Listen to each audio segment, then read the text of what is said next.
প্রথমে আমাদেরকে বুঝতে হবে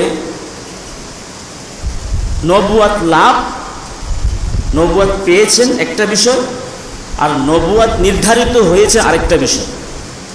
খুব কথাটা খেয়াল করেন, মনোযোগ শুনতে হবে। নবুয়াত নির্ধারিত হওয়া আর নবুয়াত লাভ করা এক জিনিস নয়। তবে একটা উদাহরণ দিই। ধরেন একটা নতুন মসজিদ হলো, মসজিদে একটা কমিটি হবে। এখন এলাকার কোনো একজন গণ্যমান্য ব্যক্তিকে দায়িত্ব দেওয়া হলো যে আপনি একটা কমিটি তৈরি করে দেন। উনি একটা নিজে একটা কমিটি তৈরি করলো, যাদেরকে দিয়ে মসজিদটা ভালোভাবে চলবে উনি রেখে দিয়েছেন। তাহলে নির্ধারণ করেছেন।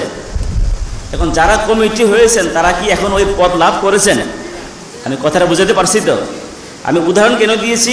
ইন্নাল্লাহা লা ইয়াস্তাহি আন ইয়াদরিবা